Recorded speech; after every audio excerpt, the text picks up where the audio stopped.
Meus irmãos, preciso só recapitular que na perícope anterior, em Mateus 5, sobre ser sal da terra e luz do mundo, reverendo Diego tratou da pregação de Jesus com relação àqueles que são e serão no futuro os indivíduos da sua igreja. Sobre ser sal, trazer o sabor adequado e trazer pureza e ser luz em meio às densas trevas desse mundo. A referência de que a igreja é e para aqueles que seguem a Cristo são em relação ao mundo. A igreja não tem o papel de ser igual ao mundo, mas de ser referência em sabor, em não ser corruptível, ser puro e ser luz. Tudo isso, como o reverendo Diego falou, é ação prática da igreja, dos indivíduos que compõem a igreja. Ou seja, cada um tem o seu papel, cada um tem o seu papel ordinário de ser sal e luz nesse mundo. O próprio Senhor nos impulsiona a fazer isso. E nesse ponto agora, Cristo fala com aqueles que olham para a lei e querem encontrar o papel de Cristo em consonância com ela. Provavelmente esse público aqui de agora, que nós estamos lendo o texto, são aqueles judeus que começaram a entender que Jesus, de fato, é o Cristo. Eles não achavam que Jesus fosse, de fato, o Messias. Mas alguns começaram a olhar para ele e falaram assim, é de fato você o Messias? Então, Cristo não estava discursando para agradar a eles, mas dizendo que ele é, de fato, o cumprimento da lei. E a lei que eles tanto apoiaram. Mas antes de seguir o texto propriamente dito, eu preciso passar por alguns pontos sobre o que significa a lei, quais são os pontos da lei, para a gente entender tudo que Jesus cumpriu nesse processo.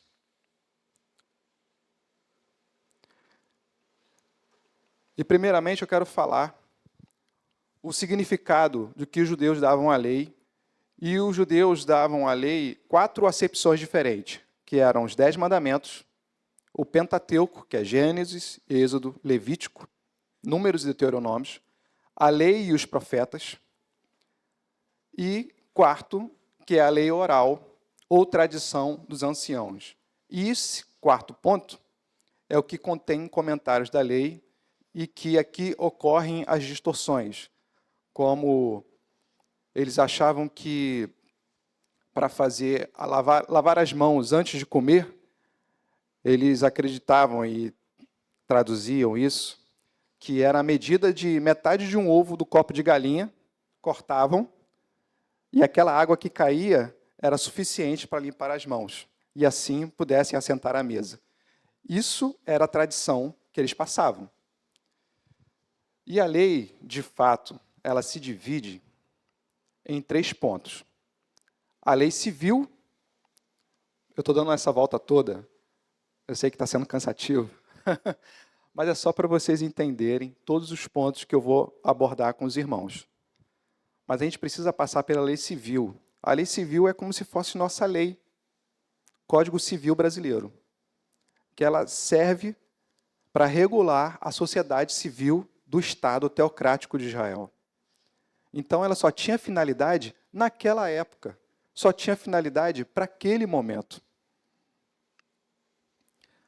Tem a lei religiosa, que são os sacrifícios, as festas, as cerimônias. Essa lei religiosa foi a lei que Jesus cumpriu. Ele cumpriu toda, perfeitamente essa lei. E a lei moral. O que é a lei moral? Tem a finalidade, essa lei, de deixar bem claro aos homens os seus deveres, revelando e discernindo o bem e o mal. Essa lei, ela é aplicável até hoje nos nossos dias. Como assim, André?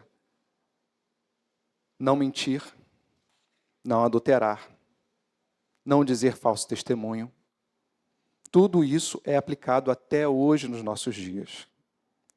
A lei religiosa, mais uma vez, Jesus Cristo cumpriu tudo: o sacrifício, as festas, todos aqueles ritos, Jesus cumpriu nele, no sacrifício na cruz.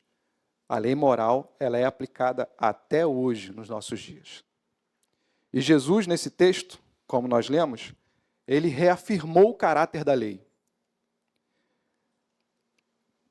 E os fariseus, nessa época, estavam começando a dizer que Jesus quebrou a lei porque curou no dia de sábado. Isso é um dos contextos aqui desse texto. Mas não foi a lei que Jesus quebrou, foi a tradição dos anciãos e dos escribas. E essa tradição, ela distorce e ela desfigura toda a lei de Deus. E indo ao texto agora, propriamente, agora podemos seguir no texto, no verso 17, nós vemos que existe uma consistência entre o Antigo e o Novo Testamento. Não existe o Antigo Testamento foi abolido. A gente pode desprezar o Antigo Testamento, já que agora vivemos no tempo da graça. Não é isso que Jesus Cristo está dizendo. Jesus Cristo está dizendo que existe uma continuidade. Ele é essa continuidade. O Antigo Testamento traz a revelação da lei e dos profetas. E no Novo Testamento, Jesus apresenta o completo Evangelho. O Evangelho estava desde o Antigo Testamento, quando a teologia chama de proto-evangelho, que está descrito em Gênesis 3,15, desde as declarações de Isaías a respeito do Messias que seria enviado, todo ele estava desenhado, apontando para Jesus, e em Jesus tendo o cumprimento desse evangelho. Não há conflito nem contradição entre a antiga e a nova dispensação. Jesus não veio desprezar a lei nem os profetas, mas veio cumprir tudo que a lei simbolizava e tudo que os profetas disseram. A lei é a promessa.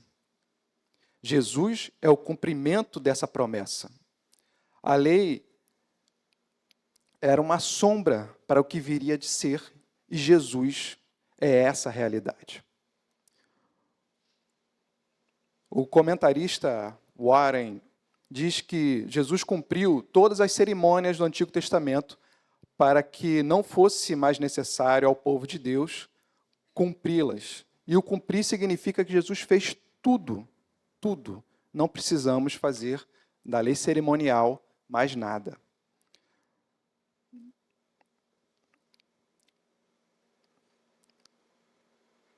E a aplicação que eu trago referente a esse verso 17 é que, assim como os fariseus, muitas das vezes escolhemos e distorcemos a Escritura, propondo e focando naquilo que nos é conveniente, desprezando todas as outras coisas. E querendo, por exemplo, excluir o nosso dever com relação à mesma. Querendo somente ressaltar as bênçãos de Deus e esquecendo que nós temos um papel ainda contínuo em resposta a ela.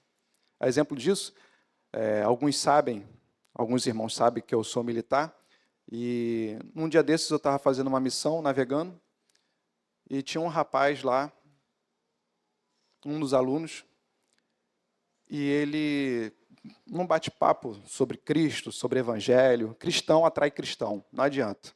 Aonde você está, você vai conversar sobre Jesus, e se alguém não conhece, você vai falar sobre ele, e se alguém conhece, você vai edificar a fé dos outros também, transferindo, ensinando como é ser cristão. E nesse dia, esse rapaz falou que não preciso mais me importar com o pecado. Eu posso continuar pecando. Eu, por exemplo, faço sexo com a minha namorada toda vez que dá vontade. E para quê? Não vou perder a salvação mesmo? Então, isso é só um dos exemplos daquilo que selecionamos e excluímos. A gente exclui a nossa, como eu posso dizer, nossas obrigações, nossas responsabilidades. Deus delegou sobre nós nossas responsabilidades. E Ele também tem o seu papel na sua nova aliança. E agora, quais são as nossas responsabilidades, assim como os fariseus faziam, que estamos excluindo? E estamos escolhendo somente aquilo que nos é conveniente.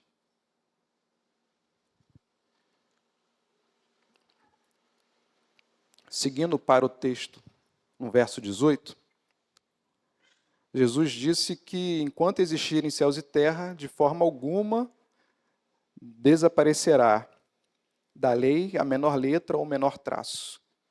Jesus está falando para aquele povo a infabilidade da lei e dos profetas. Os opositores de Jesus estavam insinuando que Jesus estava sabotando a lei e a revelação de Deus dada por Moisés. Mas Jesus falou que não é nada disso. Ele afirmou que nada jamais passará até que tudo se cumpra. A mente que produziu a lei, meus irmãos, não é humana. A lei não é uma invenção de homens.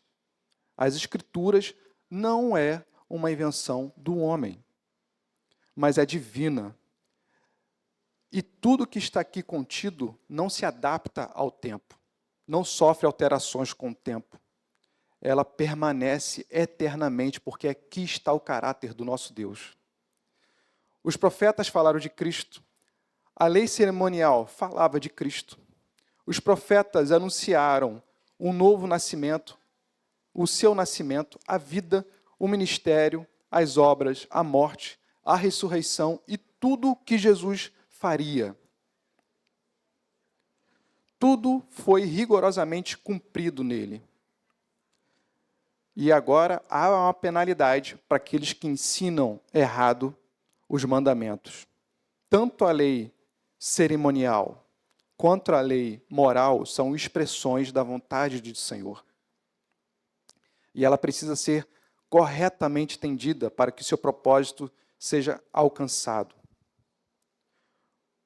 E os escribas e os fariseus torciam a lei. Eles deturpavam para ostentar uma espiritualidade de fachada, teatral. Uma espiritualidade que eles queriam mostrar para os outros para serem bajulados, para serem aplaudidos. Mas eles botavam cargas pesadas sobre os outros irmãos, sobre as pessoas. Eles se vangloriavam ao mesmo tempo que violavam a lei. Ensinavam o povo conceitos seus, ao invés de ensinar fidelidade ao Senhor.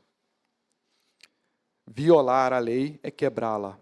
Ensinar as Escrituras de maneira errada é ser falso testemunho e ser uma falsa testemunha do Senhor.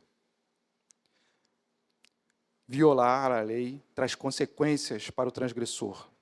E ensinar esses desvios traz efeitos terríveis para quem ouve esse falso ensino. Grande é a nossa responsabilidade.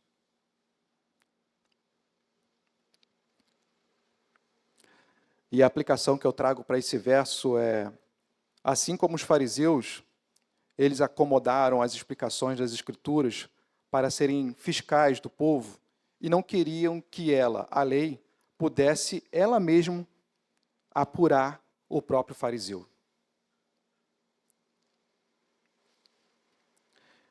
E nós fazemos isso ao olhar para o irmão, querendo que ele fosse, esse irmão, do nosso jeito. Medimos, estipulamos e criamos estereótipos, mas nós não queremos ser transformados pelas Escrituras. Nós criamos uma moeda de valor com o nosso irmão e não o amamos, não o servimos, não o abençoamos, mas queremos que ele fosse do nosso jeito. Somos tão felizes por sermos filhos de Deus aos domingos, quando a gente se reúne, se encontra, se abraça, ou então vem para a festa da roça. Mas, consequentemente, esquecemos do Senhor na segunda, desprezamos as Escrituras como tratamos nossa esposa ou nosso marido, nossos filhos, desprezamos e esquecemos que somos filhos de Deus no trânsito, no ônibus, no tratar com aqueles que são subordinados a nós ou aqueles a quem devemos prestar contas. E no devagar dos nossos pensamentos e aquilo que sai da nossa boca, a gente esquece que é filho de Deus. Assim como os fariseus e escribas também faziam a mesma coisa.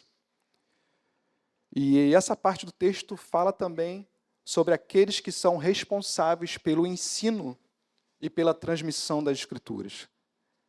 Essa responsabilidade não é só competência dos oficiais da igreja. Não compete somente ao pastor, ao líder de PG. Ela é uma responsabilidade para todos. Você também é responsável por transmitir as Escrituras da forma correta, a lei de Deus. A responsabilidade de entender e de transmitir da maneira correta é nossa.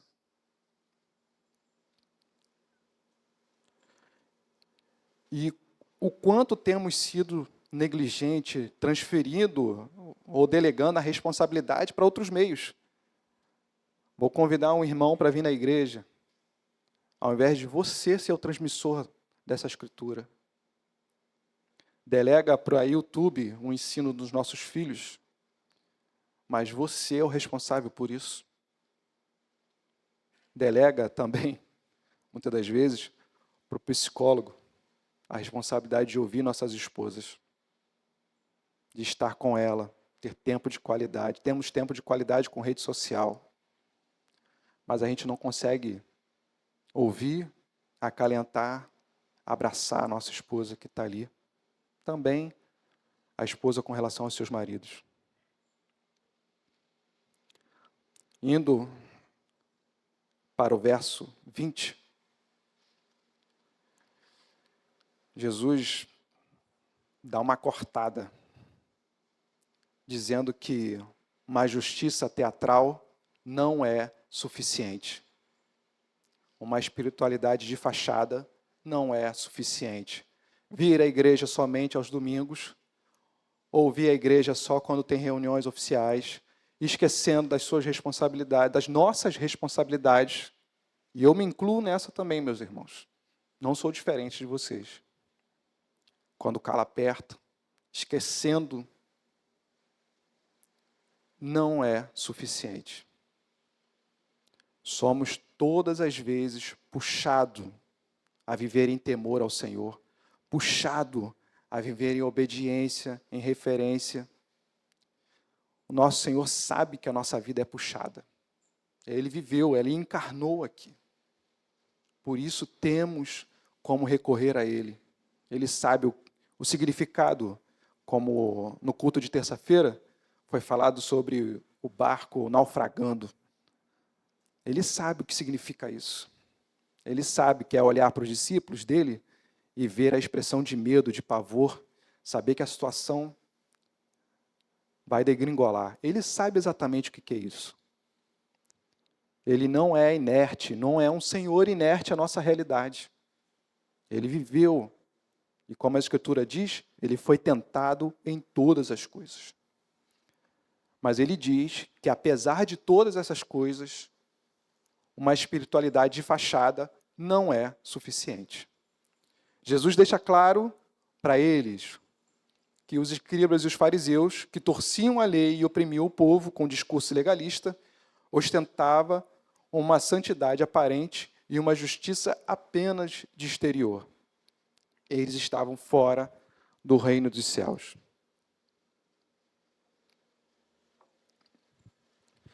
Para entrar no reino dos céus, não é necessário ostentar, mas ser humilde de espírito.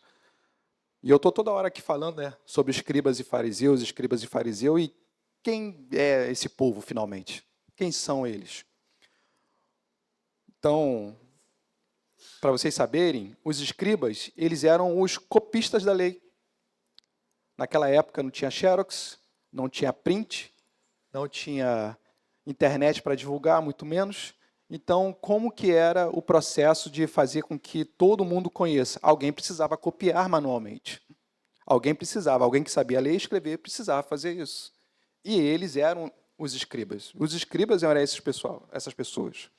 Eles eram os técnicos da lei, chamados de mestres e doutores da lei, intérpretes da lei. A princípio, uma grande parte dele eram sacerdotes, mas eles se auto-intitulavam, muitas das vezes, juízes. Eles julgavam as situações. E quem eram os fariseus? Os fariseus eram o maior partido, como se fosse partido político, vamos entender dessa forma, maior partido daquela época. Eles insistiam no cumprimento rigoroso da lei e na tradição. Eles interpretavam a lei e criavam novas ordenanças.